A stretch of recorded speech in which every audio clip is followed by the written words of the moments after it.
Hello বন্ধুরা, সবাই কেমন আছো? আশা করছি সবাই খুব ভালো আছো। আমার ব্লগে থাম্বনেল দেখে নিশ্চয়ই বুঝতে পারছো আমি চলে এসেছি আমার আরেকটা জার্নি তোমাদের সাথে শেয়ার করতে। হ্যাঁ, ঠিক ধরেছো, আমি যাচ্ছি কলকাতা থেকে নিউ ইয়র্ক জেএফকে এয়ারপোর্ট আমি যাচ্ছি।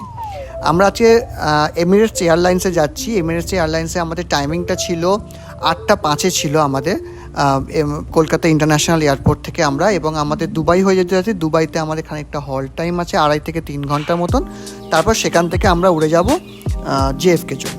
কিন্তু কলকাতা এয়ারপোর্টে ঢোকার পর আমাদের প্রথম যেটা কাজ ছিল সেটা হচ্ছে আমাদের সমস্ত লাগেজগুলো চেক ইন করা। চেক ইন লাগেজ করে নিয়ে যা আমাদের বোর্ডিং পাস, যা ডকুমেন্টেশন যা দেওয়া, সেগুলো নিয়ে আমরা 3 বন্ধু বেরিয়ে পড়েছি আমাদের ইন্টারন্যাশনাল লাউঞ্জে প্রথম এক্সপিরিয়েন্স করার জন্য।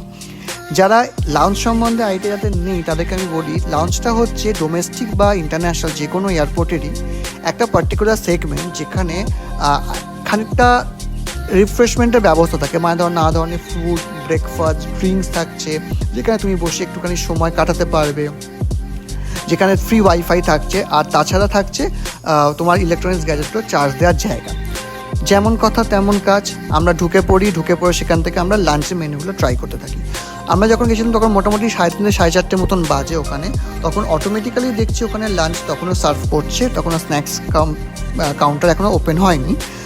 নানা ধরনের নন ভেজ ভেজ আইটেমগুলো ছিল, সেগুলো তো আমরা খেলাম। তার সঙ্গে নানা ধরনের যে ড্রিঙ্ক ছিল সেগুলো আমরা ট্রাই করেছি।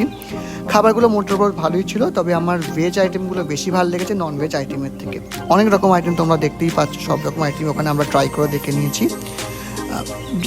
জায়গাটা ভালোই ছিল, ভিড় একটু আধটু ছিল। আমরা এখানে মোটামুটি লাঞ্চ করেছিলাম, কারণ আমাদের ফ্লাইটে যেহেতু আবার খাবার দেবে, তাই জন্য আমরা বেশি খাবার খাইনি এখানে। তো খাবার ওখানে ডেজার্ট যা কিছু খাবার খেয়ে দিয়ে ওখান থেকে আমরা বেরিয়ে যাই আমাদের যে গেট 10 নম্বর গেট থেকে আমাদের ফ্লাইট যাওয়ার কথা ছিল সেখানে। এখানে এসে দেখি প্রচুর লোকের ভিড়, আর সবার জন্য ওয়েট করছে। আমরা এখানে ওয়েট করি বেশ খানিকটা সময়। তারপর যখন আমাদের সময় আসে তখন আমরা ফ্লাইটে যাই। ফ্লাইটে ওঠার ভিডিওটা আমি অন্য একটা ব্লগে শেয়ার করব। আশা করছি তোমরা সবাই নেক্সট ব্লগটাও দেখবে। এই ব্লগটা যদি ভালো লেগে থাকে তোমরা একটা লাইক করো, কমেন্ট করো, আর চ্যানেলটা সাবস্ক্রাইব করতে ভুলো না। সবাই খুব ভালো থেকো।